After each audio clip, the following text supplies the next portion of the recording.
it. Yeah, Do it. Do Good morning, afternoon, evening, whatever time it is you're listening to this shit.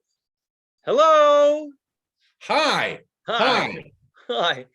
That's him over there, and that's me over here. And this is another fun-filled, exciting, can't stop watching, holy fucking shit episode of This Is the Future. Fortunate. Let me have my part, Tony. You gotta let me have my part, goddammit. Gotta let me have it. Unfucking fortunately. Damn right. I was just gonna do the mind thing. Ooh. Oh.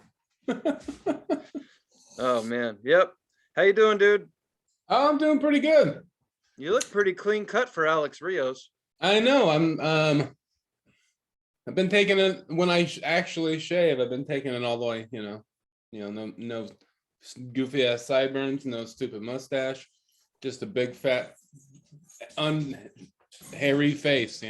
Well, this week, but you grow shit like a chia pet. So who knows what you'll be next week? It's true. It does kind of. See, that's the thing is I definitely got Mexi face. In my heritage, who grows in like pubic hair and all spotty, but it does grow really fast. So that's a good thing, right? If you're a forest, you have a bunch of shitty facial hair that grows really quickly. That's cool. Not if it's like patchy. Are you patchy? I'm not.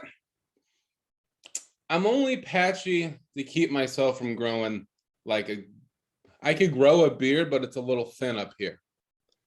Right. But it's not super patchy. It's just like I got like one spot, like when I grow, that's kind of there's like a line right here that doesn't really grow that thick, and then it's kind of thin up here. But it's not super patchy, but it's just really. It's like for like you have like really thick, like it grows in thick, right? But mine's like so thick. Mine's like. It's like my follicles are like that big and they're like very spaced apart, like they're like the hair's thicker itself, but it's like they're spaced apart, Well, I'll share a shaving tip for everybody. I think I've told you this, so just bear with me. But real quick, something I don't know. I've never scientifically proven this fact, but when I was in boot camp in the Marine Corps, we were all teenagers, young dudes. And there isn't a dude that I'd served in the military with who can't grow a full-on fucking beard that I know of.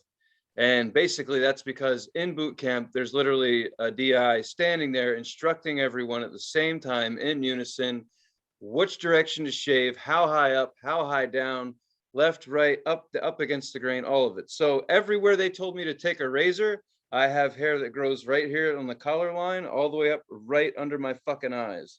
Yeah. No one shaves that fucking high unless someone who's very, very scary to them tells them to do it, or they might die. So are you saying you could grow a thick beard because someone scared the shit out of you?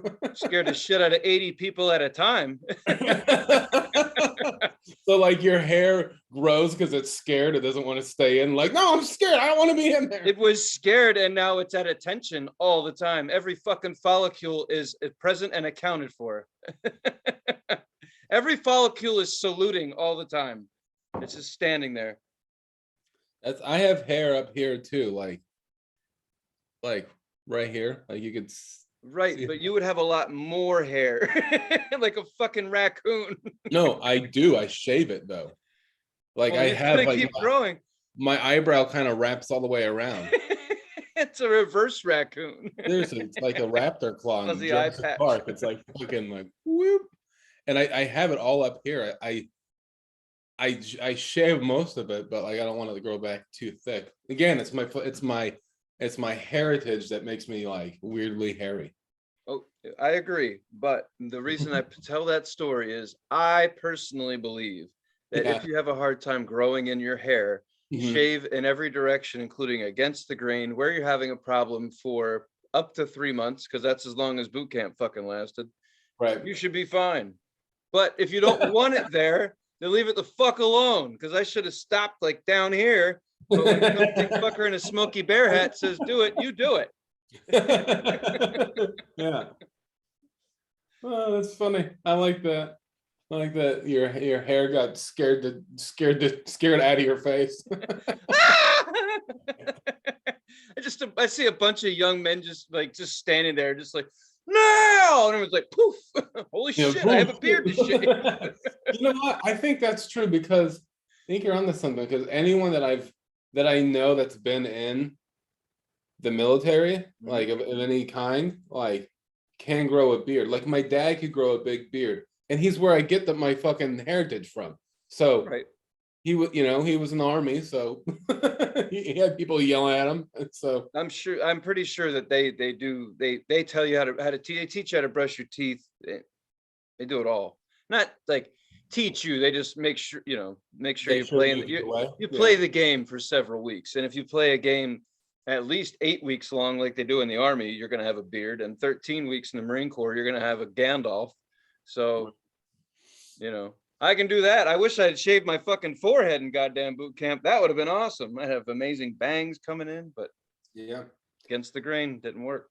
Do you know in some kitchens, in like some restaurants, some kitchens, they employ some military like tactics, like Sure. they make like just like not like things that you might do when you're in the military, but like they do things that like are military like I know someone who worked for a chef that made, because like when you make something, you got to label and date it, right? Yeah. And you have a certain amount of days until you have to get rid of it, before it goes bad, and the health department puts like different days, whatever on it. And so you have to label and date it, so you have to use white masking tape all across the fucking world. Every kitchen uses white masking tape to put on their things, and you have a Sharpie and you write whatever it is and the date.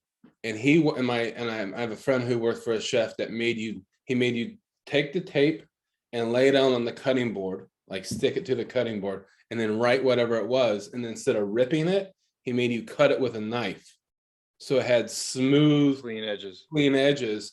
And if you didn't do that, you would get a write-up. And of course, if you got 3 write-ups, you get fired. So you got a write-up, and he was very like military, like militant about it. And I worked in places where you can't have a beard, you can't have long hair. When you want, I worked in places where the chef comes around and checks your fingernails. Yeah, they're too long. He makes you in the back go and cut them. I worked in places when you wash your hands, it's mandatory to take the brush and scrub your fingernails, like military, like militant things, Right. So it's funny. And like I worked in kitchens where they do roll call too, which is stupid because that takes a lot of time. You're like, hey, I gotta cook food. Everyone knows my name. Let's get on with it. I'm here. Hot, hot, hot, hot, hot, hot. Yeah. If you can see me, I'm here. Yo, boss. Yo ho, dark helmet. Yeah. But whatever. How are you? How's old Tony G's pineapple doing? I actually had a pineapple that I bought last week because I saw this stupid video on Instagram how you could take an old pineapple, the top of it, feed it some battery acid or some shit in water, and it'll grow a second pineapple. Right. So I bought a pineapple for that reason. The problem is I don't like pineapple very much.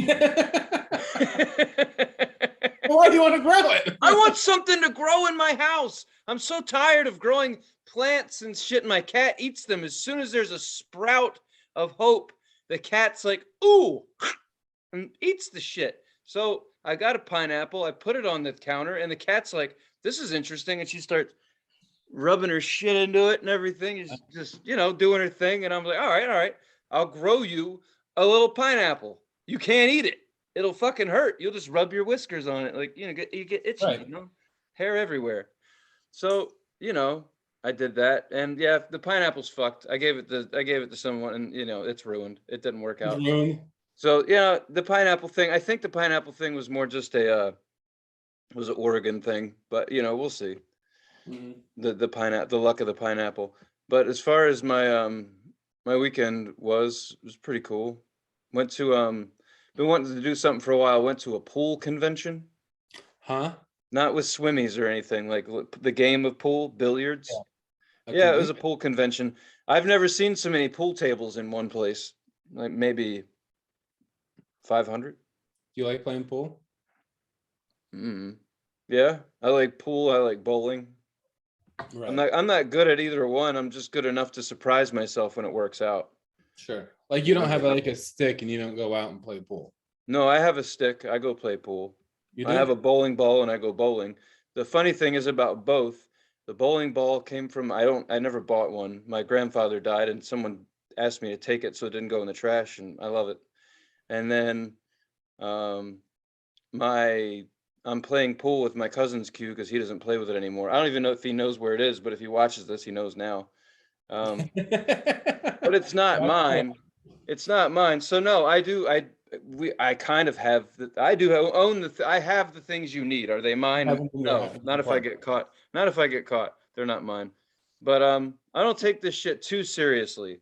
But it's just to the point when you go bowling, you know you could do a little bit better if you had your own ball because it's the same ball.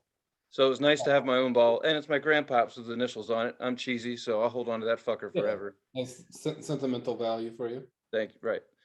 Even his old scoring papers were in there, from the seniors league, which was just like, fucking hey, this should still staying in here. That's pretty cool. So sentimental in that regard. But and shooting pool, my cousin's really in the pool, has his own table. You talk to him about pool, he probably won't, pull your arms off your body. He's gentle when you talk about shit that he likes. Mhm. So yeah. He told us about the pool convention. My dad and I've been shooting pool since I was a kid. We both kind of suck, but whatever. Right. So we went, and it was the finals. They had it for a whole week, and this was the finals yesterday. So there wasn't anybody there, which is kind of nice because I don't like people in groups or whatever. Mhm. So basically, it was like my dad and I just walking around like talking shit about life. It was like we were those people that were like, yeah, that's what's wrong with the fucking government. And then there's like other people over here like, way to go, Stacy, good shot. We're like, yeah, fucking, arachnophobia, man, fucking spiders, man, governments, I'm telling you. It was just stupid shit like that for a while. And then my cousin came out of here's the bitch of it. You do anything now that's post-pandemic, it's expensive, very fucking expensive. Sure. And you're bored, so you're gonna do it. So it was really it was kind of this $20 to get in there into the convention center, and then it was another 20 to 30 to watch the pros play. Well, you got to pay to watch people? Yeah, it's kind of like porn. Actually, porn's kind of free. So it's more It's expensive. really free. I mean, unless you want to. But you can't do it with you can't do it with other people in public for free. Like if you go to a theater, you do have to pay to see porn. So it's Sure. kind of anyway, it doesn't matter. Yeah, it would have been like $50 a person to see a professional pool player play another professional pool player. And we didn't really want to do that. So we just kind of hung out. And then my cousin, You Question? didn't do that. You didn't do that? No, we didn't pay. I didn't want to pay. My dad made a good point. He was like, listen, he's like, everybody in here is better than we are. So any table that we watch is going to be like watching a pro. I'm like, he's really good at saving money. I was like, yeah, that's a good way to watch. That's really smart. Fuck it. We spent more. I think we spent more on water than anything because we like to hydrate. But it was just my cousin came out after a few hours of watching the pros or whatever, and he was like, we'll watch these players. So we watched, and I just got to say, man, amazing. It was really, really neat. As I get older, I can appreciate anyone who can do something better than I can. Sure. So watching these people take these shots were amazing. I'll just cut to real point. I don't know if I have anything funny coming. I don't give a shit. But real quick, so a lot of older people killing it. This one group started out with 1,000 people, and they ended up with, we caught them with 8 left, and they were playing 9-ball, best 2-5, which means they could have played, like maybe up to 30 games just to win against each other. Then they go to the next one. So these dudes been playing maybe, I don't know, like 500 games of pool. I don't know. Right. To keep going. And amazing. Somebody won it. We watched this guy win it. It was pretty cool. But I saw this kid that had to be maybe 15 years old. And if anyone that's watching this has ever played pool and you want to do it properly, there's a few steps. Line up your shot, yada, yada, yada. It takes like 30 seconds and then you take your shot, right? Mm-hmm. There's this kid, clean cut, wearing a nice outfit, all kinds of shit. And these people are from all over the country. So God only knows where this kid's from, but His family's there. His sister shoots pool. It was a whole pool family. This kid just lines up. He doesn't even fucking look at the shots. He's just, he doesn't. I never seen it, but just his. I don't think his fucking hands hit the table. It's like pop, pop, pop, pop, pop, pop, pop. It was over. The poor kid he was playing against is just tears are falling into his pockets. He's never had his ass beat so bad. I was like, this is great. And how do people that are that good play a game with someone? It's almost like being that good, I feel like, is a disadvantage in a way of being able to enjoy yourself and play a game. It's like, I'm so good that no one could play a game with me. So what the fuck is the point in a way, No, I mean, sure, but he probably just looked amazing at that time. You know what I mean? Sure. No one's fucking flawless all the time. Someone catches up to you, knocks you off. You're 30 years old, you lose all your money, some chick fucks you over. You're not, it happens so yeah, you're good at pool, but you know what? You're homeless now. So look, life happens. I used to be somebody. I used to be in the billiards. I used to be a stick pusher. Like, he's really good at pool, but he's a real human piece of shit. Who knows? But to watch here's the weird thing is the rest of the day, my dad and I are looking around for this kid. Like the whole time we're just like, I want to watch this kid do this shit again because of all the people we've watched. And so here's my dad and I be like, where's that young, handsome guy at? That young kid. I'm like, you should probably shut the fuck up. Like, this doesn't sound right at all. The only people that are left here are people who are playing, people who want them to win the money, and a few tweakers who have nowhere to go tonight. And us. That's it. So, we should just be quiet. Never found the kid, but wherever you are, man, nice fucking work. That was worth my $20 right there. Wherever you're just handsome as hell, we just want to watch you. It was a clean cut kid, clean cut kid, good looking boy. Didn't have to do any of that shaving yet. None of this shit. Yeah, none of that yet. No one yelling at the side of your face. Grow faster, grow thicker, and shave. And shave. That was pretty much it. But that was pretty interesting. I've never done that before. That's cool, man. What about you, man? Did you do anything different? Anything fun happen? On 420, I saw Dave Chappelle live. Fuck. Which was cool, but there was a lot of things.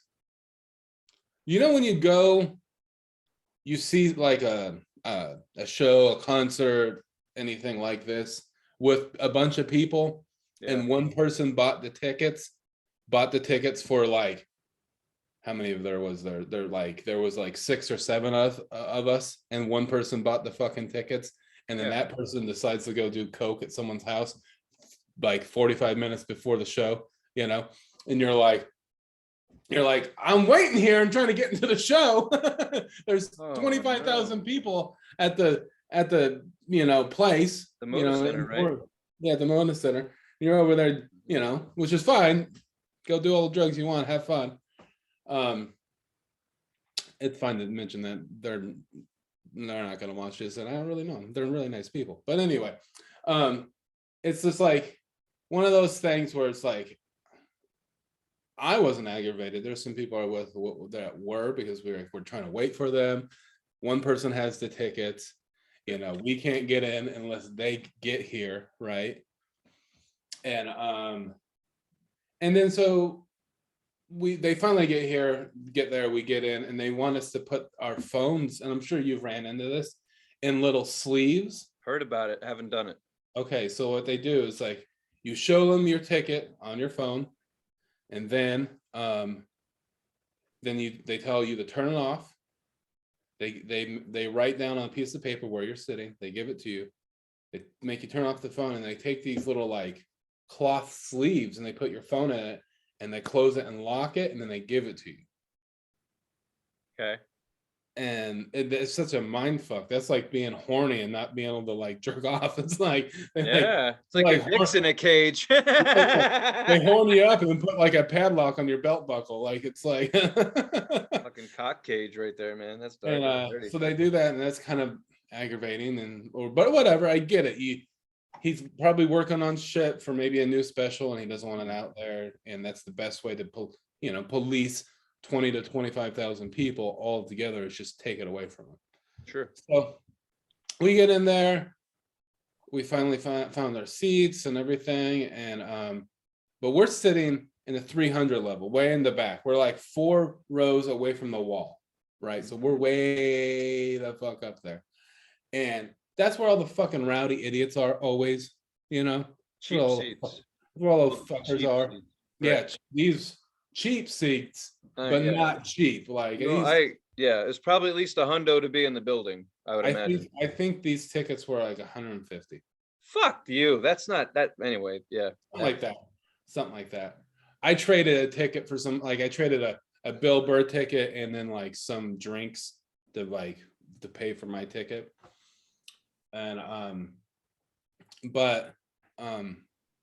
yeah, so we were way the fuck up there, and it was rowdy. And so finally when like Chappelle got on stage, like there was people talking and wanting to get fucking nachos and drinks, and there was bits I couldn't hear. Fuck. There was someone that works there that was like, you gotta stop smoking. I saw someone vape.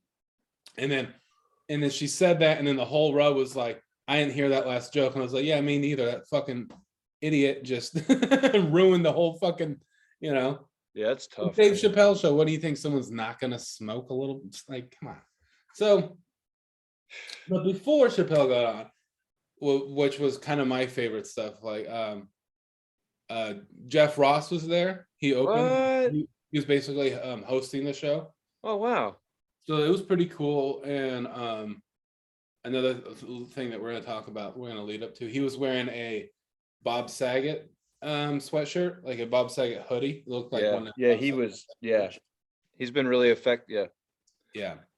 And he roasted Bob Saget a little bit, which was kind of, you know, like he was like, that's cool. He got kind of choked up, and he was like, you know, Bob would have loved that and everything. And then like a up and comer came on. He did like 10-15 minutes, and then I forget his last name, Darnell Williams. Yeah, I'm rich, bit like that. He came out and did a set. That was pretty cool. And then Jeff Ross came back out and picked like 6 or 7 people from the front row and brought them on stage and roasted them. And that was pretty cool. That was probably my favorite part of the evening. Was right. That I don't know why I liked that. I thought it was cool. And then Chappelle came out, and it was crazy. You know, like they turned off all the lights. He had a DJ there. There was these spotlights coming on, and how they had it set up is they had this stage right in the middle of the arena. Yeah, like, in the round. Yeah, and they had, they rolled out like a Chappelle carpet for him, and he came out from the back, and it was like, it was probably like 100 feet from like the door where he came to the stage, and he was walking with like 2 security guards on either side of him, like one here, one here, one here, one here, so 4 like this, and then 2 on either back, on front and back. And then a cameraman pointing right at his face, and he was walking. It was dark in the arena, and just a spotlight and loud music, and he was smoking. And the cameraman was like, it was projecting up on the jumbotron, and it was like walking out like he was about to come out like and do like a boxing match. Yeah, that's what it sounds like. And it was like there's loud music, and he's walking like that, and he's just fucking looking at everyone like he's smoking. Not the fighters smoke when they come out, but it seemed like he was coming out to a boxing match or something. It was crazy. There was like security guards around him and shit. All that, yeah. And he got on, and I got it. Like, he was awesome. He was really great. Like, I thought he was really funny. He did really well, but he only did like 40 minutes, 35 minutes. Right. It was kind of. That part was disappointing. And everyone, like, we were walking out trying to get our fucking phones open out of this fucking pouch, and I heard like a bunch of people like, man, that was shit. He only did like 40 minutes for the money. It's not very long at all, And I was like, man, that. So if I have a complaint about his set was like, man, he didn't really give the people what they wanted as far as you know, he had for like quality, yeah, like it was really funny material. He had good stories. He had like the thing where like he mentioned something at the end, brought it all back around, kind of had a little message. It was all real funny. Hit little, you know, hit on the parts about like him getting like trying to get canceled and all that. You know, he did his job. It just was like he just wasn't on stage for very long. It's like you pay that much money and you go see a you know, an icon, like an iconic, like an iconic comic like that you go see Dave Chappelle, you expect him to do at least an hour. And most people that are like, you know, like Tom Segura, Bill Burr, Louis, like they all do, like the new hour is 90 minutes. Like Right. You go see a big name It's like like a that. it's like a band. Like Yeah, they don't, an hour isn't an hour anymore. Their hour is 90 minutes. Like when you right. see them live, like it's, so it was just kind of like, I was just like, man, that was a bummer. It was good to see him. It was just like, I feel like I had to go through a lot just to see about 40 minutes of someone that I love. Well, do you think how many other people did time? Four? Three others, right? You had Yeah, Donnell, you had another opener, and you had Ross. And yeah. Ross came out twice. Ross came out twice. So, So they have a chunk of time they have to fill around here. The Wells Fargo, I think the big place around here that would be like the, you know, your venue. There, the stadium is, I think they come on by 9:30 around there. The headlines around 9:30 and they're done right around 11, no matter who the fuck it is. So I've learned they have a chunk of time to fill. yeah.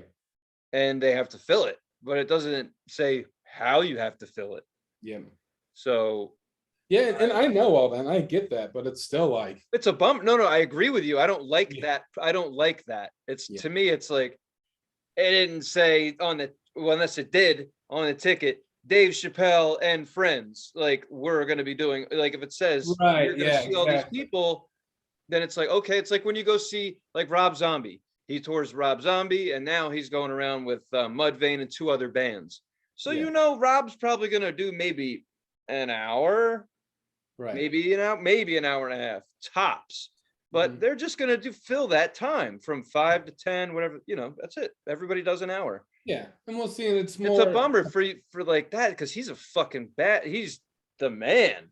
yeah, And the way it sounds, the way you tell the story, it's kind of like came out to all this clout and a shitload of money was spent by you guys, and he does a 45-minute set, being generous. like, I and wouldn't not be, even, I wouldn't and be happy. and I'll give him this. Like, I didn't have my phone with me. I didn't have a watch, so I couldn't tell time. But I, not on the level at all of Dave Chappelle, but I did do stand up for 10 and a half years. And I have a pretty good internal clock as far as, all right, your time starts now and it has to be done. Like I have, like, I'm sure you do too, a little bit. Like I'm like, you do too. Like Yeah, I it's could like, tell if an hour is pet usually. Yeah. you know, like it's kind of built into you after a while of like when, like how much time, like it's just a feeling. Like my Right. fucking dog knows when it's 8 o'clock and when it's time to eat. Right. It's 7:45, she's looking at me. Like she knows. Like so like like I when he was like, all right, that's, you know, like he ended, I'm like, whoa, what the fuck? That was really? Like, are you doing an encore? And that's the thing. At the Motor Center, they don't allow encores. They What? don't, yeah, unless you as an artist account for it. Unless you go, I'm gonna end on purpose 20 minutes early and then come back out. Yeah. That Because right. like you're saying, they have a slot, you have to hard be out of there at a certain time. Yeah, Which, I think they do. They have employees, like they have to, right. well, it makes Or they sense. pay a penalty for going over. Yeah. Well, and think about it. The employees there got to clean up every time Yeah, they're there till after midnight. 20,000 people. I'm sure they want to get everyone out so they could leave at, you know, 1 o'clock in the morning or whatever, because they got to clean up after 20,000 people. Yeah, I get, like, they want you to get the fuck out. So, but yeah, anyway, it was all right. Overall, it was an all right show. It's just, I wish we had better seats, and I wish He did a little bit longer. Well, I am, I'm glad you got to see him. I wish he gave you a little bit more, but yeah, I mean, it was cool because I've always wanted to see him. Like he was definitely somebody that I, on the list. I've always loved Dave Chappelle. I kind of like didn't care. Like I wasn't listening to all the people trying to cancel him. Like I still loved him no matter what. yeah, And obviously if he sold that place out, a lot of people didn't fucking listen to him. So yeah, I mean, yeah, he sold that fucking that place out. Like during, like even like when Jeff Ross came back out to roast those people, you were looking around and there were still empty seats. And then about 10 minutes before he was on stage, every seat was filled. that's when I would be mad, is if I pulled I'm going to show up for the headliner and I'm only in there for 40 minutes. Yeah. You're the Coke dealer to the guy who got the fucking seats up top. You're the dealer sitting at the bottom, and then you had this idiot at your house till 5 minutes before fucking the shit started. So Yeah. you had to get out of, so $500 tickets, you get down there and Dave's up there for 40 minutes. Boy, I tell you what, that's some expensive jokes. Yeah, exactly. And it might not have been 150, it might have been 125 or 140 or something like that. Well, who knows after the fees? The tickets were probably $99.90. And then Yeah. fees, they were And 125. people- Oh, yeah. they're under $100. Yeah, Yeah. until you get the fucking fees up the butt, buddy. 225. Cha-ching. But I was hanging out with some of the people I went with were really cool and got to hang out with them, so it was fun. But I did mention Bob Saget, which makes me think that I don't think we ever talked about Gilbert Gottfried passing. No, I think we missed that one. And like we kind of talked about it before we started recording today, and you were like, yeah, it's kind of hard to keep track of everyone dying. Everyone like we didn't talk about Gilbert Gottfried right after he died because Bob Saget had just died. Yeah, I can't remember. I felt like someone else died too in the middle. I don't know. It's everybody that I'm into is dropping like flies. Louis Anderson, Betty White, Bob Saget. Yeah. Meatloaf. Yeah. Yeah, he did. I was a bigger fan of his acting than his music, but Sure. That's not what we're talking about right now. Yeah, Gilbert Gottfried passing. That's he's someone when I first started doing comedy that I liked, and without me knowing it until knowing it, I was like doing one of his jokes and didn't know it, and it was like the best joke I had at the time. But in Alex's defense, because I was with you at this point in stand up, it was a really good joke, and we had no idea. It came straight out of your brain. I mean, it came to your brain, and it was to watch you do it those few times. It was dangerous. Like we came up with some ideas like that made it. The plates broke, shrapnel flew through the air. People probably drank plastic. I don't know what happened, but it was you. I just want to point out one of my favorite fucking jokes of all time. I thought you came up with it. You did come up with it on your own. It's just someone else had the same idea 40 fucking years before you did. And it was like it was different, but it wasn't different enough. Obviously, it was still. I thought it was great. But so it was his joke was he would take two like wooden or like plastic serving trays that they had like in comedy clubs, like it's plastic and it had cork in the on it so the drinks wouldn't slide, and he would take two of those and go, this is my impression of Mickey Mouse on acid, and he would scream and his eyes would finally open for the first time, and and my joke was I would take these two big black plastic trays and I would go, this is my impression of Mickey Mouse on acid while riding a roller coaster for the first time, and I'd scream, and then Tony added a part where I'd scream, fall off the roller coaster, and the ears would break and shatter everywhere. So that's my version of the joke. And I was doing it for like 2 years, a year and a half, something like that. And and I started doing it in Portland, and apparently after finally someone told me, Yeah. and I got to give credit to that person. I won't say the name, but get to that person because he saw it one time and then told me. There was a bunch of people that saw me do it a bunch of times, and those fucking cowards, and I was kind of pissed at them. Those fucking cowards didn't say a word to me. They could have fucking helped me out and said, "Hey man, just so you know, you're biting Gilbert Gottfried's joke." And no one fucking said anything to me. And they all knew it. And then this one guy who I think is a really great guy and a good comic, a great comic, and lives in LA now, I think, and is doing really good. And he was like, "Hey man, just so you know, that's Gilbert Gottfried's joke." And I'm like, we were, yeah, we were at a mic together, and we were just like, yeah. oh. And it like ruined my. I was crushed. I like threw the drive back to an apartment. I pulled over and threw him in a public garbage can. I was crushed. It like ruined my night, and then like I remember being like absolutely just. I was crushed like the trays I crushed. You know what I mean? I was fucking like, and then I was thinking back about it, like it, those fucking assholes could have fucking said something. But I just want to share my perspective of this. I don't remember the exact timeline. I don't know how much I don't know how much I put into this, but I remember one night, I like to think that this happened by accident the first time. I got to watch this happen. So he's up on stage doing this bit, and I think we were on a stage that was higher off the ground. And I remember he's doing the bit, and he accidentally dropped you accidentally dropped one of the ears. And it's how I remember it the first time it happened, because I'm still laughing thinking about it.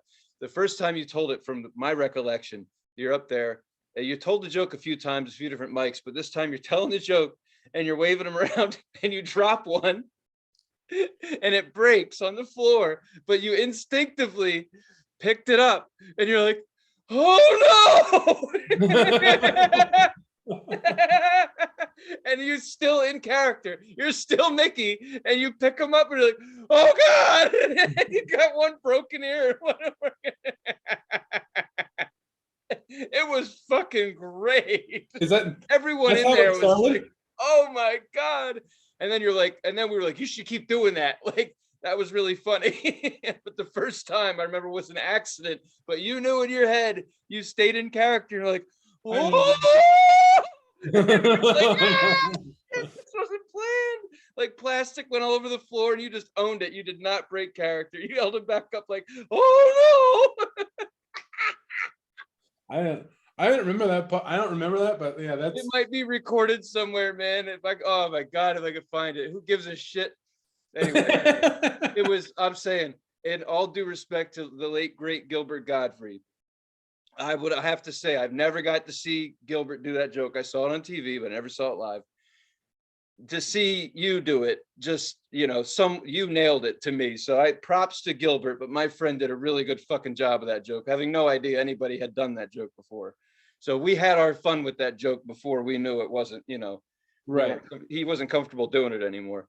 But I'm telling you, just to beat all the time we put into doing stand up and open mics and sucking ass, we just had a good night that night. We had people, and it fucking worked. And that was one of my high points of doing comedy together back then. It was fucking hilarious. I don't remember that in particular time of just being like it falling and then going with it, but oh my God, I do remember you saying you should break them and then like act like you're like, oh no. I do remember you saying that. So.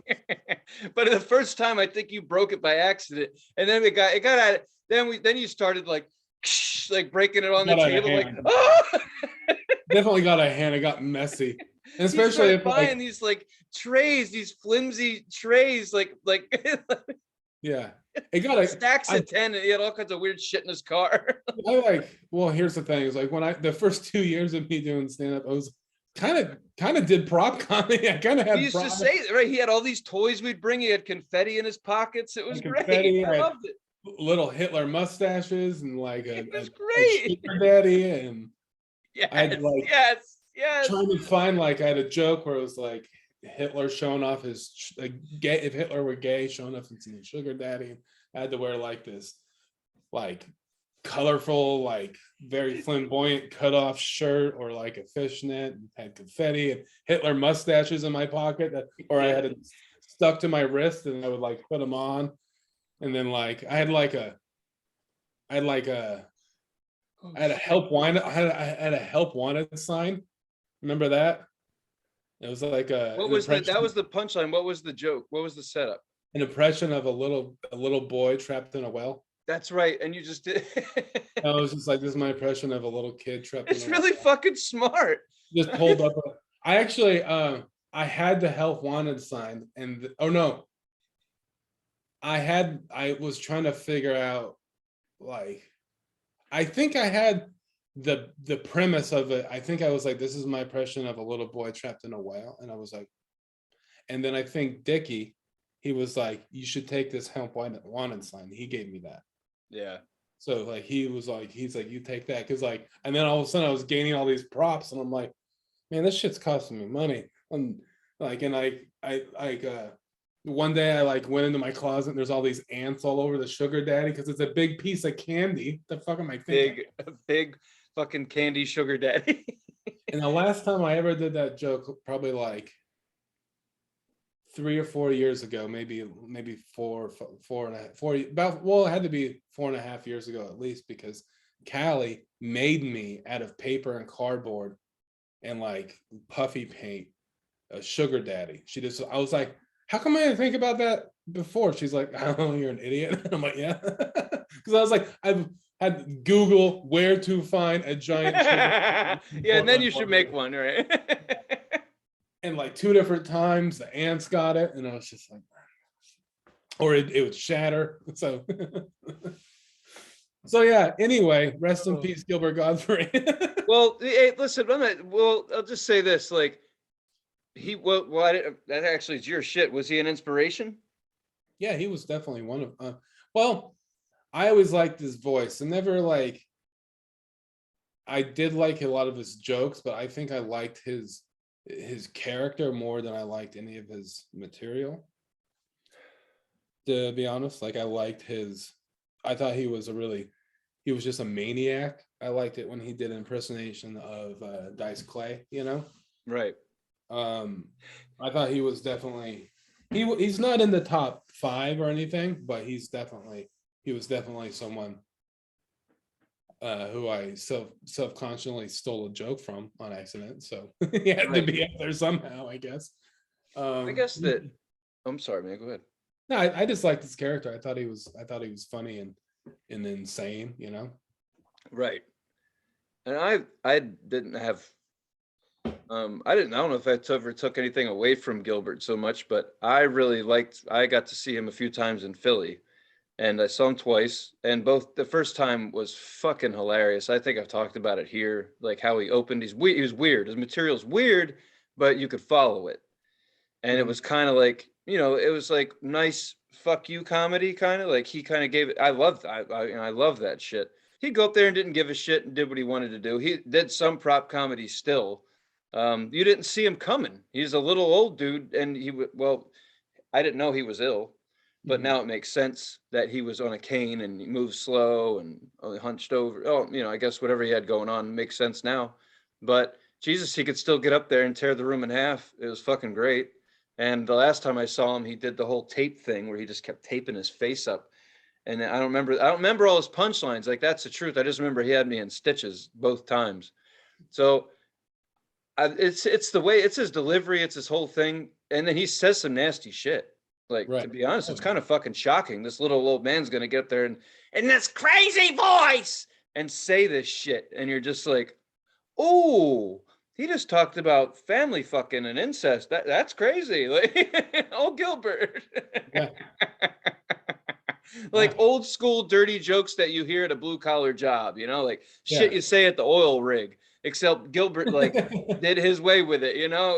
He had his way with it. And I don't know his history. I don't know. I know that a lot of people loved him that came up with him, like Seinfeld and all those guys, but I don't know his deal with props or whatever.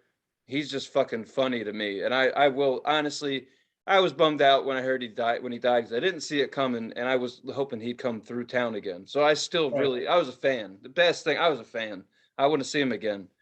And that's what bums me out. Every time you look at someone's dying, it's like, is it going faster or am I just getting older quicker? It just seems like it's stacking up. I'm in my middle aged and all the people that I grew up watching on TV are dying. It's like, yeah, all right, I guess that makes sense. I'm next. Fuck it. On deck. When everyone you grew up watching is dead, aren't you the next one on the line? Right. Yeah. I Yeah, but mean, it's it fucking, builds like yeah. that. It's a bummer, and I saw a lot of I guess he was a comedian's comic because a lot of comedians seemed torn up about him going.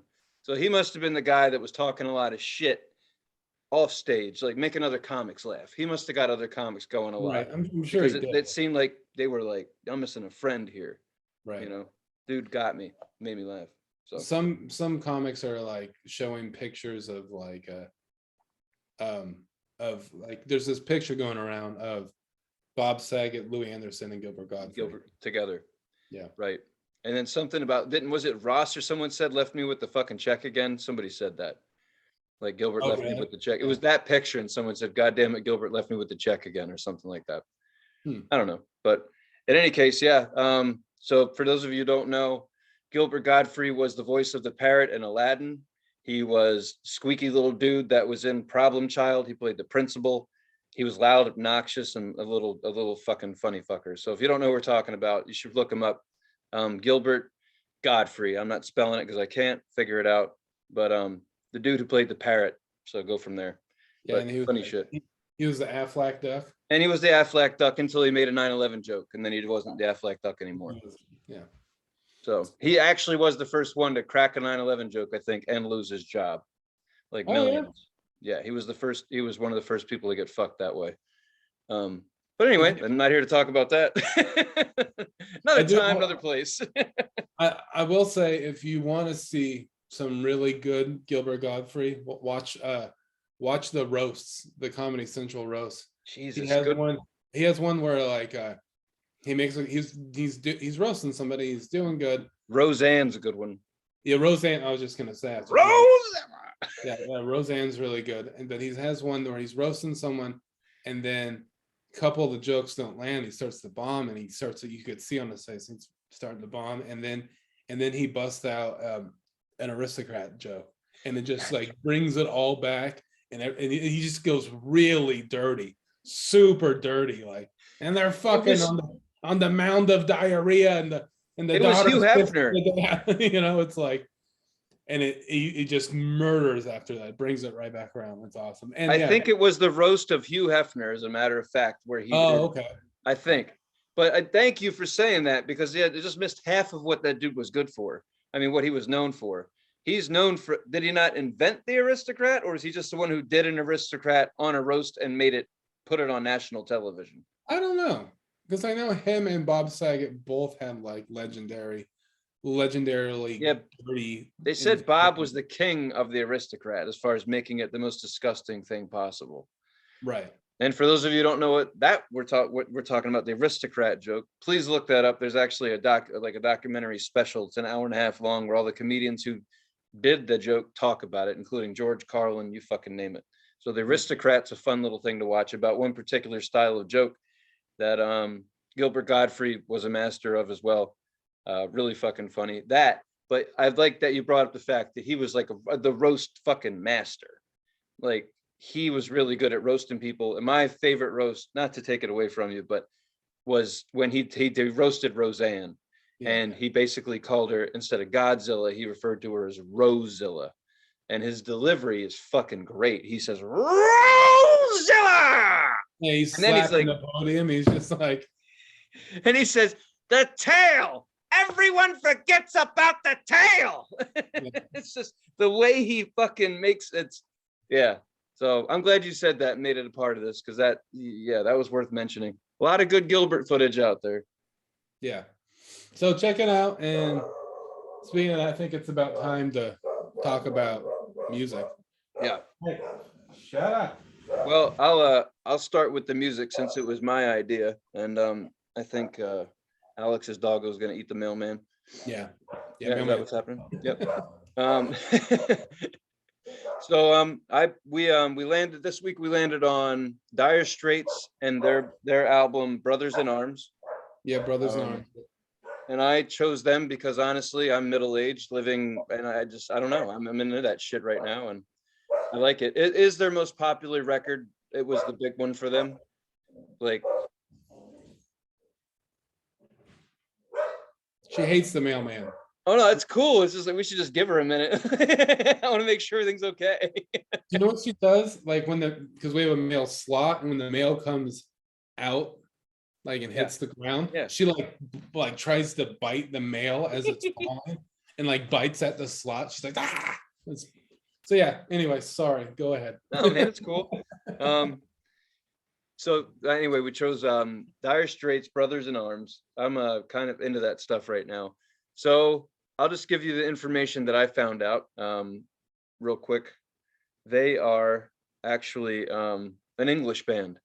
Blew my mind to listen to them sing, and then it always fucks me up when you hear someone sing and you're like, oh yeah, obviously they're from Nebraska or some shit. Right. Yeah. And then it's like, boy, what's going on, mate? You know, fuck off. And it's like, wait, what the fuck are you doing? You sound like you just, you lived in your dad's garage and made records. What the fuck is this?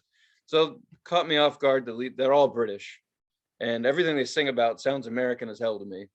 So that fucked me up to find that out. But the album is supposed to be their number one. What'd you think? I thought there was some tracks on there that were good. And there was one song, Walk of Life, that I didn't know was theirs. Cool. Bless you. Allergies are a motherfucker right now. Brother, you ain't lying. Everything's green. Fuck. Walk of Life, I didn't know was them, or maybe didn't realize or whatever. And that's a song that I've heard for a long time and knew about. And on this album, I gotta say the song I liked the most was Walk of Life, and Money for Nothing. I guess those are both the singles off the record, but I like those the most. And I gotta be honest, like I kind of it's all good. None of it was bad. I just was kind of bored. I think, you know what I mean. And I'm gonna go on a similar vein there. So this album, I remember these guys because when I was a kid, they were big, and it was like the 80s. I remember driving cross country with my mom, and for some reason, this was the band that was in my head. Maybe, I don't know, it's just for some reason, I associate these guys with road trips. So it's funny to me, like this album was the one that was their big one, the biggest album that they did. This was it. And if I'm being completely honest with you, it's the first 3 songs. And then, no offense to the band, but it loses, I lose interest. The first, as far as popularity goes, So Far Away is also a really big song. The opener for the album, that's probably been in movies. I don't know. I like So Far Away, Money for Nothing, and Walk of Life.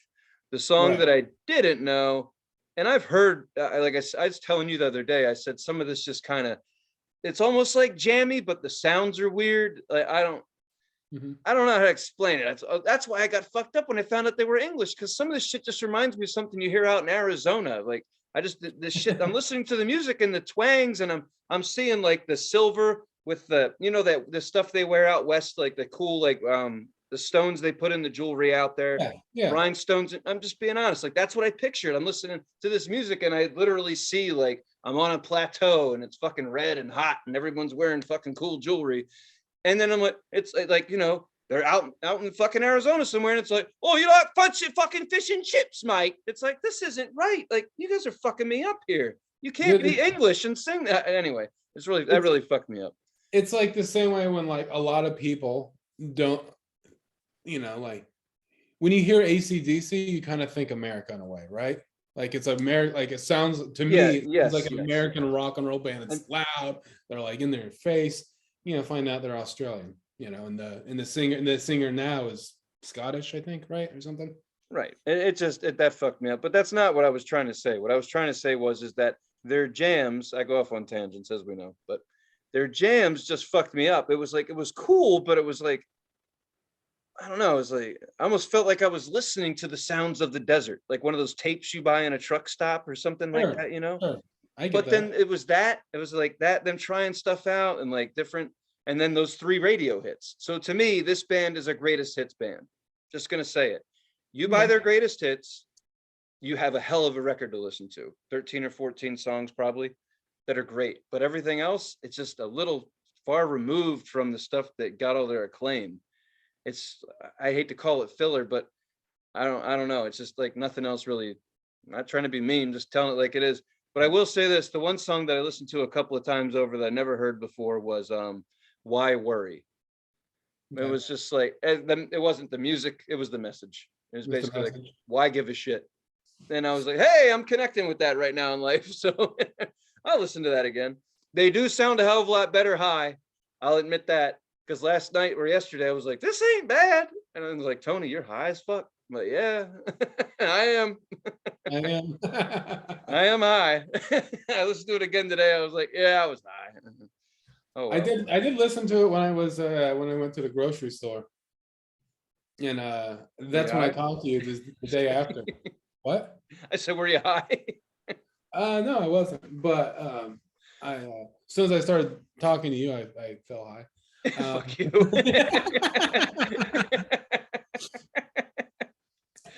They're not going to bury me. They're going to roll me into a joint and smoke me. Yeah, they're going to smoke you. Yeah, you're definitely going to get cremated. He wanted to be cremated. We just decided to smoke him first. That's 60 years of THC right there. Yeah, dude. Yeah. Do you know how this band, maybe just this album, but I think it's this band, is my, remember how you were like, you kind of like Mark Langerin? Yeah. Mark Langerin. You were like, it's all right, but it's kind of like, for you. That's kind of how this is for me. Kind of just like, it's all right. It's good. The songs that are good are good, but the rest of them, it's just kind of like, I don't know. I listened to it probably like 3 or 4 times. I gave it a good listen, Mm-hmm. Right. I listened to Walk of Life a couple more times, probably 5 or 6 times, and yeah, it's a fun song. It's upbeat. To me, if I had to give it a 1 out of 10, I'd give it like a 6.5.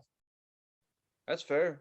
Well, here, to give you an idea, once back to Spotify, but right now their top 5 songs on Spotify. 3 of the 5 are Walk of Life, Money for Nothing, and actually Brothers in Arms, the title track, which neither one of us said anything about. But the other 2 are Sultans of Swing, which if you haven't heard that's the number 1 song period for them. And then Romeo and Juliet. So if anybody, like, those are I'll tell you right now, like Sultans of Swing, Walk of Life, Romeo and Juliet, and Money for Nothing. If you're a Dire Straits fan or not, those are their top songs. Romeo and Juliet, if you're just feeling a little romantic. I don't know why I like that song, but I listen to that thing. I don't know, something sweet about it. I like it. I think I've heard that one before, I think. Yeah, it's different. It's like, I don't know, it's kind of like a love story, but right. I liked it. So yeah, I don't know. This is the music that takes me back to being a kid because someone was playing this shit at one point, and so when I hear it, I get nostalgic. But the reason I picked the album was because I heard the first 3 songs. I was like, this must be a fucking banger and a half right here. Shit, throw this on the list. And then once I got to track 4, I was like, what the fuck happened? God damn it, I suggested this. Hey, man. I was trying to hook up the world. This ain't nothing. Put up in everyone's eyes and fuck. Remember, like, if this happened to anybody when you were in school, but like the teacher would be like, all right, listen, you got to do these questions tonight for homework, right? But they were a cool teacher, and they'd be like, you only have to answer this question 1, 2, 3, and 9. Be like, oh, yeah. I didn't write down everything the teacher said, but I always wrote down the homework I didn't have to do. Yeah. Did not have to do this. Fucking around, then I'm outside, buddy. Yeah. So that's how I feel about this record. It's just like, yeah, listen to this album, tracks 1 through 3 and 8, 9, and you're good. Like, that's all you have to do. That's kind of how I, So yeah, just being real, but hey, maybe you listen to this record, you love every one of the songs. Awesome. But I listened to it a few times and that's what I like. But yeah, man, it was still cool. That's our take on Dire Straits, Brothers in Arms. Yep. I don't think we'll be covering them again, so enjoy. That's it. Well, nothing against them, but they made a lot of hits. They were hit bands. They made a lot of hits. Are they still around? Do you know? Do they still play? The lead singer tore off on his own in the mid '90s and hasn't really. Him and his brother started out in the band. The lead singer and his brother. Then his brother peeled off by album 3, and then they basically did a whole rebuild on. They had a lot of success on Brothers in Arms, but they didn't do shit for 6 years after that. By the time they came back with another album, it was good, but nobody gave a shit anymore. Mm-hmm. So that's pretty much, and they haven't. I don't think they've done anything since the turn of the century. Okay. But hey, man, it was good 80s, 90s music. Sure. It took after like Bob Dylan for lyrics and stuff like that. Pretty cool. But yeah, man, how we looking? We good? We ready to pick some music? Yeah, man. Let's do it. Let's see what the wheel has to offer, huh? Yeah, man. We made a couple of what do you say? We revised and revisited a little bit. So we decided to anyway, we have 8 bands on the list on a wheel of 10. Right. So, well, basically it's like there's there's one in particular, but there's some that been sitting here since we've decided to do the wheel. Oops. So we're trying to get them off because I'm trying to get one of them off there too. Get the shit over with. Yeah. One Tony is really excited about. Because of that, I'm going to do the list in reverse order because I don't want to talk about it right now. You got me all anxious. Now you got to start on number 10 because that's where I'm starting. Yeah, Tony's save the best for last. I'm not. I'm upset. I don't want to talk about it. So number 10. Mm-hmm. Yep. Mm-hmm. Yep. That's not number. There you go. All right. Come on, Vanna. All right. Number 10, Meshuggah Immutable. Brand new album, heavy band. Put your helmet on. Number 9, Scars on Broadway, self-titled. Numbers 8 and 7 are open spaces at the moment. Mm-hmm. Then we're at number 6, Billy Joel's The Stranger. Number 5, Whitey Morgan and the 78s, Honky Tonks and Cheap Motels. Number 4, Raspberry Bulbs, Before the Age of Minors. Number 3, we are at Left Field with Rhythm and Stealth. Number 2, another fan suggestion, Jefferson Airplane, Surrealistic Pillow. And number frickin' 1, has been on here since we started this whole thing. The damn Coco soundtrack. Tony's excited about that. Let's see if we get Coco, everyone. Put your Coco vibes out, huh? Coco. All right. This week, the next week. Let's get it over with. Yeah, get it over with. Land on number 1. Coco! Don't touch it. Oh, close, but not so far. All right. That's going to be Left Field's Rhythm and Stealth. Okay, well, that's good because, I mean, it's been on there for a while. So. Yeah. We are. So for those who don't know, anyway, Left Field going to be more electronic dance music. So heads up. And that brings us to the end of this week's episode. Ta-da-ta-da! We made it. Well, cool. Thank you to everyone. 7.5 people for watching, listening, like, subscribe. Thumbs up, hopefully. Follow us on Instagram, Titfoo69. If you have a band or an artist or whatever to suggest, please suggest a full album and hit the comment section on YouTube on our page, or give us a direct message on our Instagram page, Titfoo69. Yes, everything he said, and then smash that like button in the up direction. And we'll see you next week. Thanks for watching.